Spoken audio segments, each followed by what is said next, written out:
Gloria a Dios.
Que se encuentra en el Evangelio según San Marcos, el capítulo 4. Estaremos leyendo los versos del 35 al 41 en el nombre del Padre, del Hijo y del Espíritu Santo, y la palabra del Señor dice así. Aquel día, cuando llegó la noche, les dijo: pasemos al otro lado. Y despidiendo a la multitud, le tomaron como estaba en la barca, y había también con él otras barcas. Pero se levantó una gran tempestad de viento, y echaba las olas en la barca, de tal manera que ya se anegaba. Y él estaba en la popa, durmiendo sobre un cabezal, y le despertaron y le dijeron: Maestro, ¿no tienes cuidado que perecemos? Y levantándose, reprendió al viento y dijo al mar: Calla, enmudece. Y cesó el viento y se hizo grande bonanza. Y les dijo: ¿por qué estáis así amedrentados? ¿Cómo no tenéis fe? Entonces temieron con gran temor y se decían el uno al otro: ¿quién es este que aún el viento y el mar le obedecen? Esto es palabra de Dios. Hermanos, hay muchas parábolas y milagros en los diferentes evangelios, pero específicamente en esta sección, después de las parábolas, aparecen algunos milagros que no fueron hechos para el mundo, para la multitud, para la gente, sino sencillamente para enseñar a los discípulos de Jesús. Fueron milagros en los cuales solamente participaron los discípulos. Y el pasaje comienza con una iniciativa, es una invitación de parte del Señor que le dice a los suyos: pasemos al otro lado. Ya era el atardecer, había sido un día largo, y cuando despidieron a la multitud, fueron allí a la orilla del mar de Galilea, donde estaban las barcas de sus discípulos, y entraron a la barca.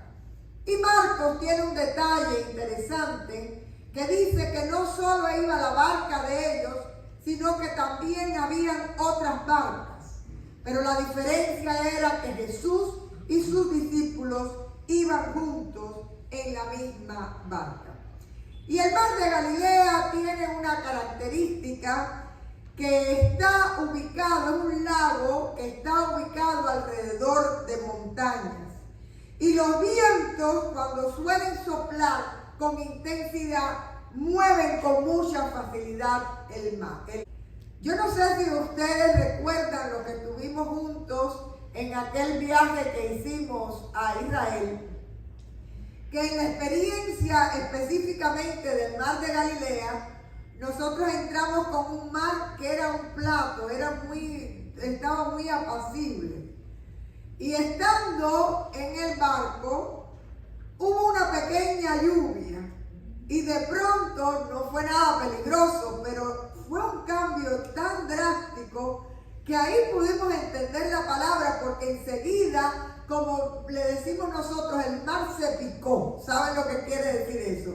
No era que había tormenta ni nada, pero que parece que es muy habitual que en ese lugar, de un momento para otro, con algunos vientos, con algún detalle, enseguida cambie la situación.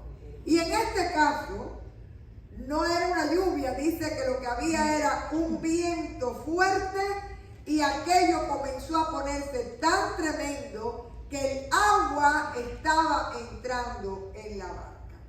Así que fíjense ustedes que cuando están los discípulos todos asustados, tratando de resolver la situación, el Señor sigue durmiendo una siesta. Y es un texto que nos habla mucho de la humanidad del Señor, porque nos demuestra que es un Dios tan grande, pero tan humano a la misma vez, que el cansancio le pudo, estaba durmiendo, que ni los vientos le despiertan, y que hay un momento específico en que incluso los discípulos se ponen bravos y se cuestionan. Y van y le despiertan y le dicen al maestro: es que no tienes cuidado que perecemos. Maestro, de alguna manera le dice: maestro, es que no te importamos, es que no te importa que vamos a perecer. Y Jesús se levanta. De hecho, él era el que había sugerido que iban a pasar al otro lado. Y él, en esa confianza, en esa seguridad de que llegarían a la otra orilla, estaba tomando su descanso. Pero la actitud del Señor es extraordinaria. Primeramente reprende a los vientos y después reprende a sus discípulos. Se dirige a los vientos y le dice: calla, enmudece, y cesó el viento y se hizo gran bonanza. Otras traducciones dice: se aquietó el viento y se hizo una completa calma. Pero después se dirige a los discípulos y les dice: ¿por qué están amedrentados? ¿Cómo no tenéis fe? La Nueva Versión Internacional traduce: ¿por qué tienen tanto miedo? ¿Todavía no tienen fe? Y dice el texto que entonces tuvieron temor nuevamente. Primero tenían temor de lo que estaban viviendo y ahora se preguntaban: ¿y este quién es? ¿Quién es este que incluso los vientos y la mar le obedecen? La gloria para el Señor. Hay muchas enseñanzas en esta lectura. Y la primera realmente me parece muy dulce y muy hermosa. Y es la invitación que le hace el Señor a sus discípulos a separarse ellos solos y tener juntos un tiempo de intimidad. Les dice: pasemos al otro lado, pasemos a la otra orilla, donde no están las multitudes, donde podemos estar nosotros y tener tiempo para hablar, para reposar la mente tranquilamente, para nutrirnos espiritualmente.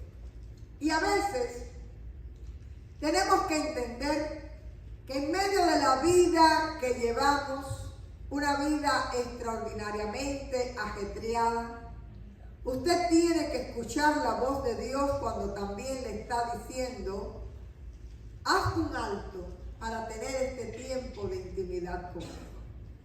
Porque lo necesitamos, porque es necesario, pero sobre todo porque es el momento en el cual tú te nutres de la presencia del Señor y aprendes a mirar a sus ojos.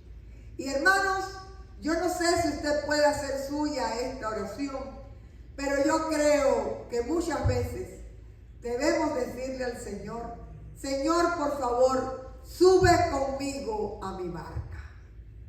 Ven conmigo y vamos a tener ese tiempo donde yo pueda descansar en ti, donde yo pueda nutrirme, donde solo estemos tú y yo en medio de la locura que vivo. Necesito parar para tener ese tiempo con el Señor. El segundo elemento que me llama la atención en Marcos específicamente, ya les comenté, es que dice que había otras barcas. Pero la diferencia en el texto está en que Jesús iba solamente en la barca de sus discípulos. Yo me imagino que las otras barcas también tienen que haber estado afligidos en medio de la tormenta. Pero estos discípulos tenían el privilegio de la cercanía del Señor y de poder dialogar con el Señor en medio de la situación. Y ese viento recio que se levantó, esas olas que echaban agua dentro de la barca, definitivamente eran un peligro real. Y así es la vida misma. De pronto, en una mañana, una noticia, un evento te cambia la vida. Las tormentas a veces se anuncian como los ciclones, pero hay otras que llegan sin avisar. Y cuando llegan, usted, como los discípulos, teme, se desespera, pero lo más que a veces nos molesta es pensar que Dios no está, que Jesús está durmiendo porque no lo veo en medio de mi situación. Sin embargo, Jesús está durmiendo en la barca y lo primero que apreciamos es esa humildad, esa debilidad del Dios hecho hombre que necesita descanso y que duerme ahí en medio de la barca sin mucha comodidad. Nos presenta un Jesús que se permite estar tan agotado que ni siquiera las fuertes olas le pueden despertar.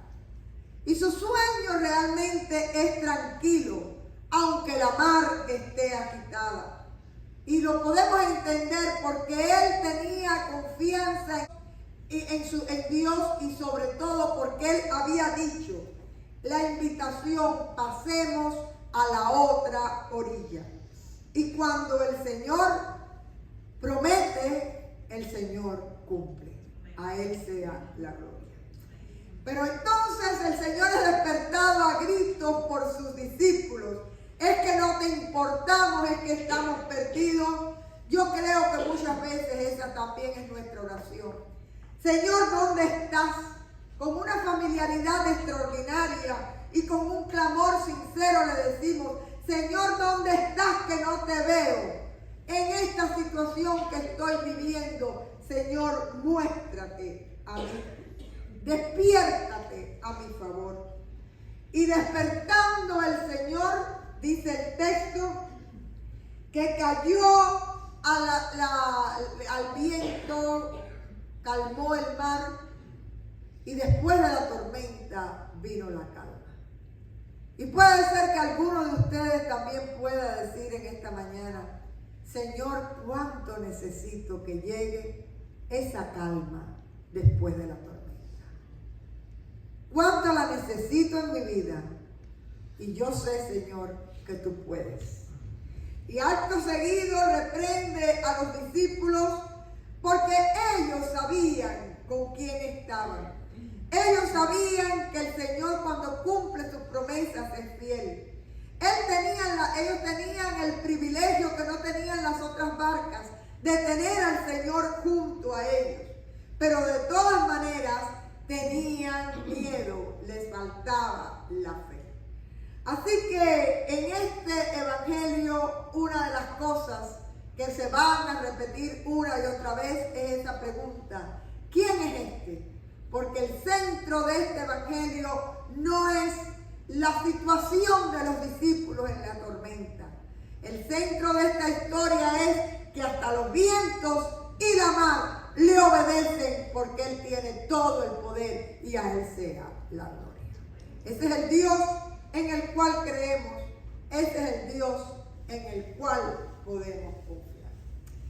Hermanos, para concluir, algunas ideas importantes.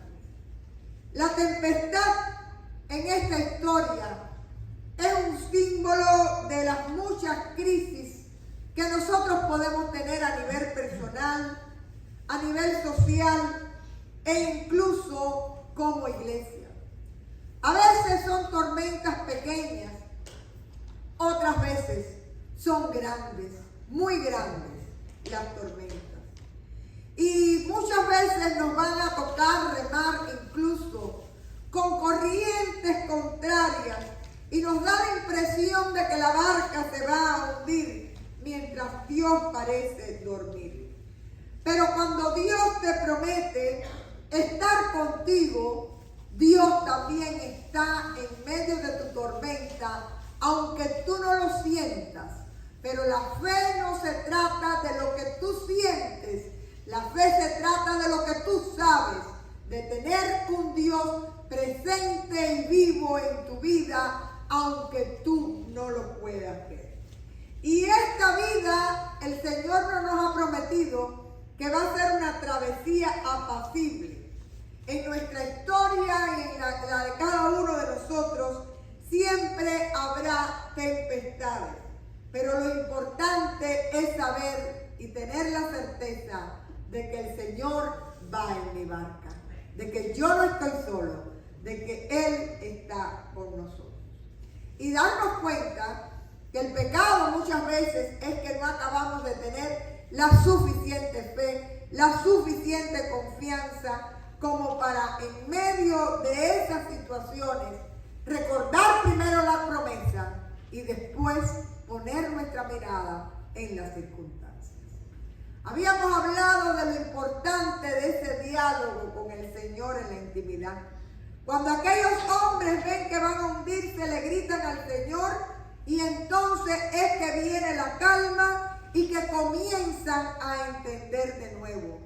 Entonces reconocen quién es el que tiene el poder y en quién pueden confiar. Y hermanos, esto es una enseñanza extraordinaria.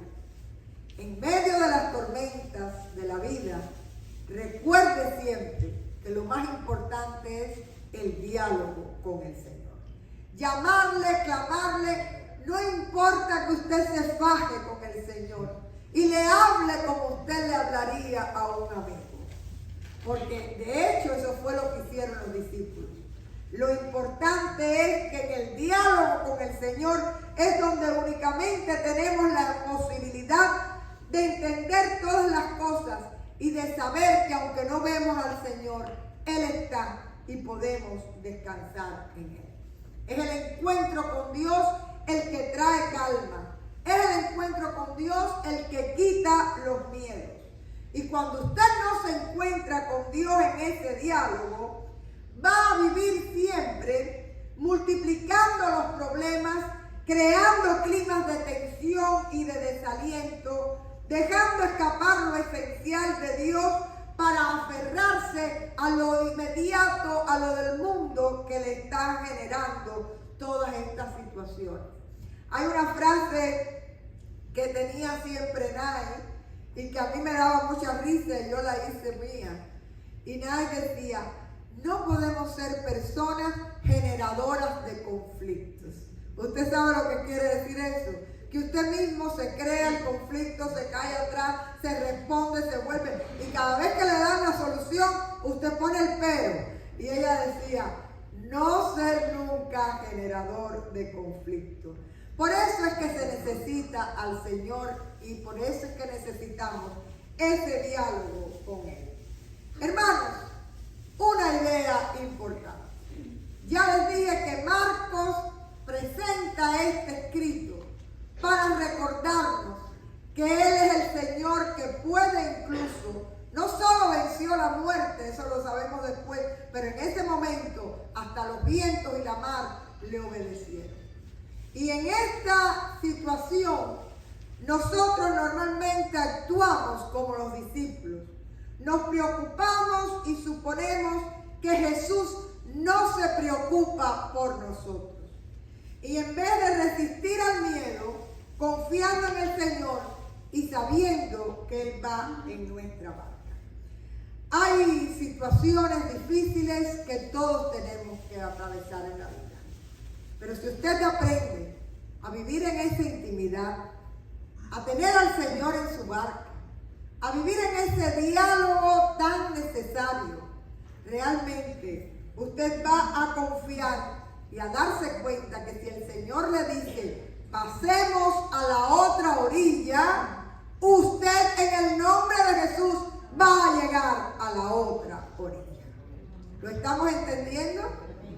Van a haber situaciones en las cuales usted no va a ver el próximo paso. Va a tenerlo sencillamente que creer por fe.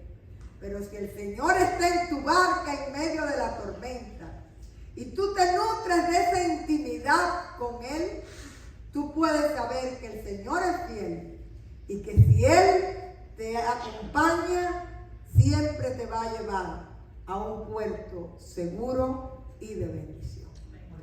El texto de esta mañana realmente es un texto hermoso y que nos ayuda en nuestra vida diaria a aprender a no enfocarnos en nuestros sentimientos, en nuestras emociones y a centrar nuestra mirada en la palabra del Señor, en su fidelidad y en sus promesas. A Él sea la gloria.